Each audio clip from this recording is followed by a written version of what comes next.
Kemarin gue baca kisah Fahmi Trisnadi yang menginisiasi komunitas Poso Babaca yang berhasil bawa buku ke daerah konflik. Komunitas Poso Babaca ini ternyata adalah sekumpulan pemuda di Poso yang mempunyai visi yang sama, yaitu baca buku untuk meningkatkan literasi generasi muda dimanapun di Tanah Poso, termasuk di daerah konflik seperti di Taman JK. Fahmi ternyata juga merupakan penerima apresiasi Satu Indonesia Awards tahun 2018 tingkat provinsi. Dan dari situ gue sadar ternyata tulisan bisa banget ngubah cara pikir kita. Dan cerita inspiratif ini ditulis sama Isti Prasetya. Sekarang sebenarnya jadi kebiasaan gue sih untuk cek fakta dulu sebelum percaya sama informasi-informasi yang beredar. Gue jadi keinget gue tuh pernah baca kisahnya Arki Gilang Wahab, salah satu penerima apresiasi Satu Indonesia Awards tahun 2021 yang kisahnya dituliskan oleh Maska Hauza Noval. Di artikelnya dituliskan bahwa dulu Arki itu daerahnya terkena krisis sampah. Dan ketika itu juga justru malah menemukan solusi untuk menggunakan maggot untuk mengolah food waste. Dari situ gue jadi keinget, kok kayaknya dulu gue sering ya nyisain nasi atau lauk, tapi sekarang jadi mikir kalau semua orang kayak gue, sampah itu bakal numpuk segunung. Sejak saat itu gue jadi mulai ngebiasain untuk ngambil porsi secukupnya dan mulai peduli cara buang sampah yang benar. Waktu itu sempat baca cerita tentang Teresia Dwi Audina atau panggilannya Dini, seorang bidan muda dari NTT. Tiap hari ya, Dini ini naik motor nembus hutan, lewatin sungai, cuma buat mastiin anak-anak tuh pada bisa imunisasi dan ibu-ibu bisa lahiran lebih aman. Gara-gara Dini nih, warga-warga yang tadinya takut ke posyandu jadi berbondong-bondong rutin datang.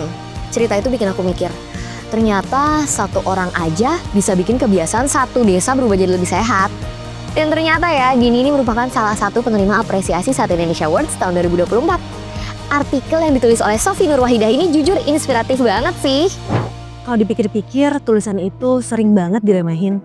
Kayak ya udah cuma rangkaian kata aja gitu. Padahal tulisan tuh punya daya yang gak main-main. Seperti cerita dari teman-teman aku tadi guys.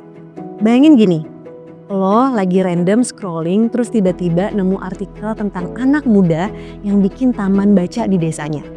Dari situ lo jadi mikir, kenapa gue gak coba kontribusi kecil juga ya? Dari cuma baca, jadi kepikiran. Dari kepikiran, jadi aksi. Itulah kekuatan tulisan. Tulisan itu bikin orang yang tadinya cuek, jadi peduli.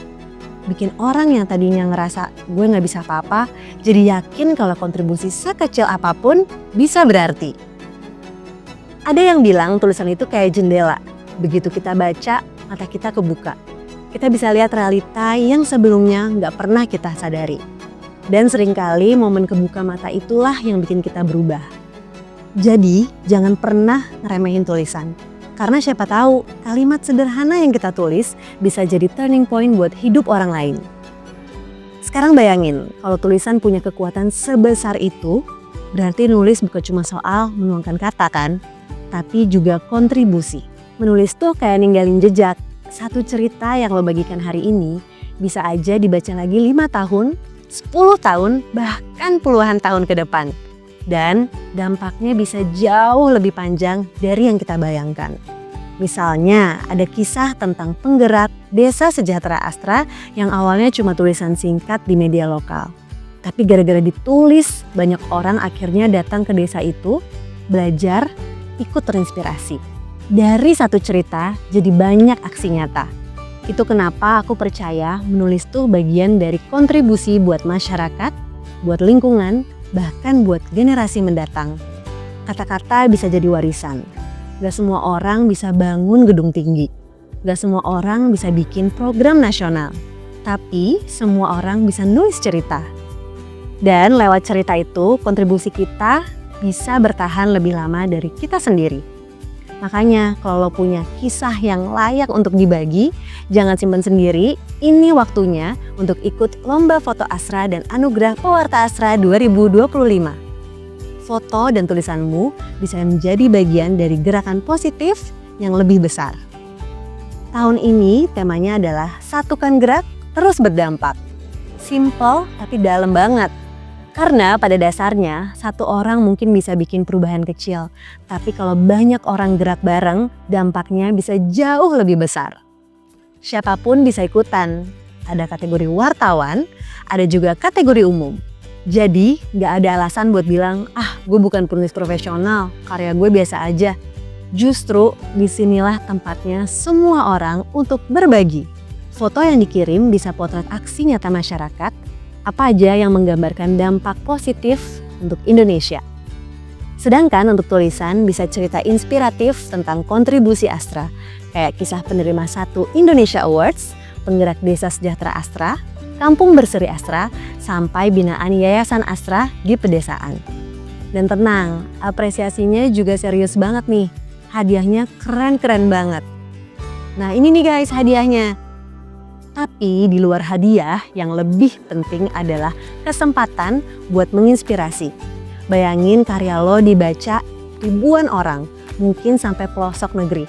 Dan siapa tahu jadi alasan orang lain buat ikut bergerak. Tiap cerita punya daya ubah. Jangan biarin berhenti di diri sendiri. Bagikan lewat tulisan atau foto. Yuk satukan gerak, terus berdampak bareng Lomba Foto Astra dan Anugerah Pewarta Astra 2025. Thank you, jangan lupa like, komen, dan subscribe ya guys. See you!